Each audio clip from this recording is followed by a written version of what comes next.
হুদ আলাইহিস সালাতু ওয়াস সালামের সম্প্রদায়ের মধ্যে যারা নেতৃস্থানীয় কাফের, এই কাফেররা বলল, হুদ আমরা তোমাকে নির্বুদ্ধিতার মধ্যে দেখতে পাচ্ছি, তুমি তো একজন বোকা মানুষ। নাউজুবিল্লাহ। যেমন বর্তমানে যারা মাদ্রাসায় পড়ে, আপনাদের মাঝে একদল ওই মাদ্রাসার ছাত্রদেরকে বলেন, বেটা বোকা শোকা নাকি, মাদ্রাসায় কেন পড়স? মানে আপনি জ্ঞান। হুদ আলাইহিস সালাতু ওয়াস সালামকে তারা বলল, আমরা তোমাকে দেখতেছি তুমি নির্বুদ্ধি একজন মানুষ, তোমার বুদ্ধি শুদ্ধি কম, আর ওয়া ইন্না লানাযুন্নুকা মিনাল কাযিবিন, হুদ আমরা তোমাকে একজন মিথ্যাবাদী মনে করি। হুদ নবী দাওয়াত দিবেন কি সত্যের না মিথ্যা? যাদেরকে সত্যের দাওয়াত দিলেন তারা বলল তুমি মিথ্যাবাদী। নাউজুবিল্লাহ।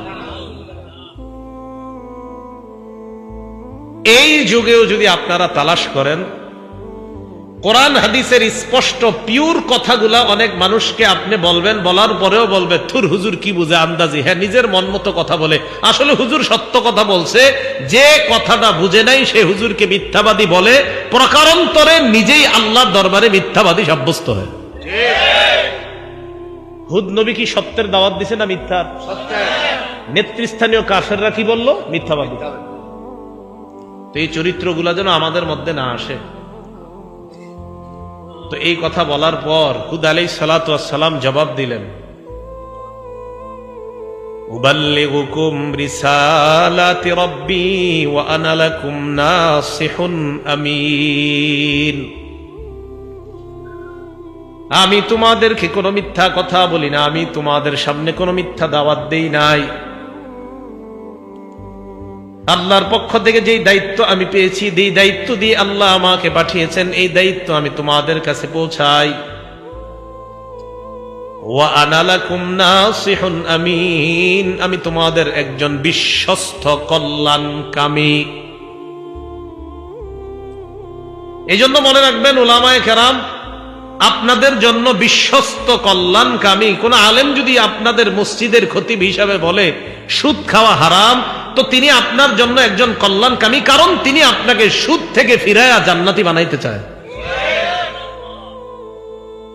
তো হুদ নবী বললেন, আমি তোমাদের একজন বিশ্বস্ত কল্যাণকামী। এরপরে হুদ নবী বলেন, আওয়া আজিবতুম আন জাআকুম যিকরুম মির রাব্বিকুম আলা রাজুলিম মিনকুম লিউনযিরাকুম। তোমরা কি আশ্চর্য হয়েছ, তোমাদের মধ্য থেকে এক ব্যক্তির মাধ্যমে আল্লাহ পাক রব্বুল আলামিন তোমাদের রবের পক্ষ থেকে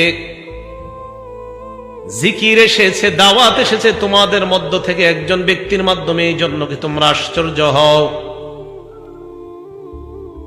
হুদ নবী তাদেরকে কেন এই কথা বললেন?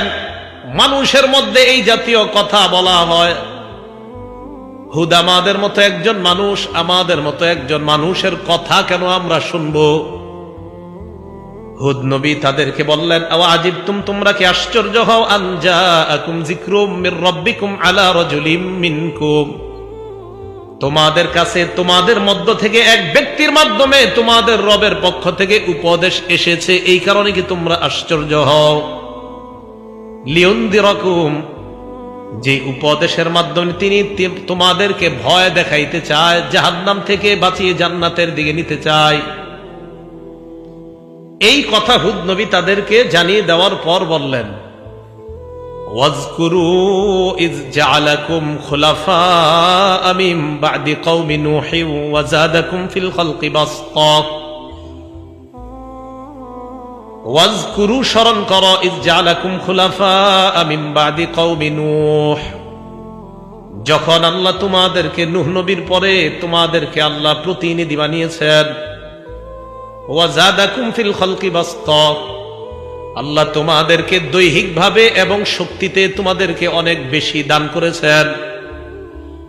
ফাযকুরু আলা আল্লাহি লাআল্লাকুম তুফলিহুন, আল্লাহর নিদর্শনাবলী, আল্লাহর নিয়ামতগুলোকে তোমরা স্মরণ করো, যাতে তোমরা সফলকাম হয়ে যাও। হুদ নবী তাদেরকে যখন দাওয়াতের কথা স্মরণ করায় দিলেন, আর বলে দিলেন তোমাদের শক্তি এটাও আল্লাহ দান করেছেন, তোমাদের দৈহিক ক্ষমতা এটাও আল্লাহ দান করেছেন,